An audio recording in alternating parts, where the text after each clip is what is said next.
Just finished my Burgundy report, and you know what? I thought I'd open a bottle of Burgundy. This is 2018 vintage, the Bourgogne Côte d'Or from Michel Bouzereau.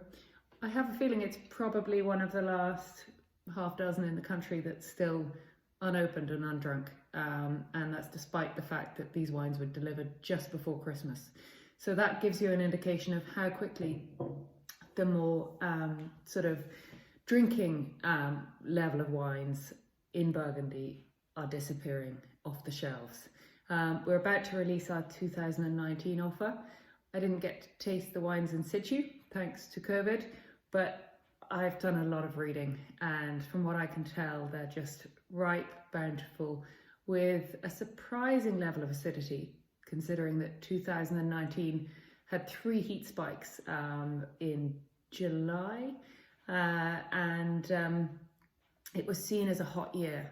But what's interesting with these vintages nowadays is the fact that despite the heat, the acidity levels are holding on. It was the same with Barolo 2017. Everyone kept talking about the tartaric levels, and tartaric seems to be the superhero of global warming in the vineyards, because the levels concentrate with the berries. So the smaller the berries, everything concentrates. The sugars, the flavors, the tannins if they're red, but the levels of tartaric also concentrate. So it gives a sort of illusion of, well, not an illusion, it gives acidity to the wine, which lifts these riper flavors and gives you a fragrance and gives you options when it comes to vinification and how much of the tannins you're going to extract. Frederic Weber of Domaine Bouchard Perret Fille used up to 100% whole bunch in his Côte d'Or wines,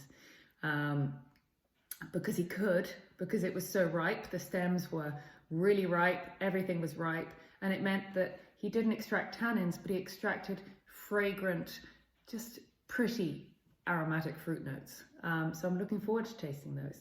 So our offer is going out, as I mentioned. Drinking sort of price level Burgundy seems to just be in and out. We saw that with our 18 vintage, which is going to be a longer lived vintage. The 18s, the reds especially, are more powerful, not as showy as the 19s are at the moment.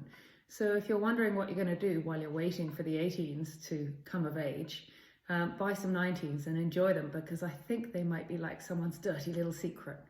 A little bit too ripe, but they have that bouncy acid to pull you back into shape. I'm going to buy some. Keep an eye on our website for more details. Thanks for listening.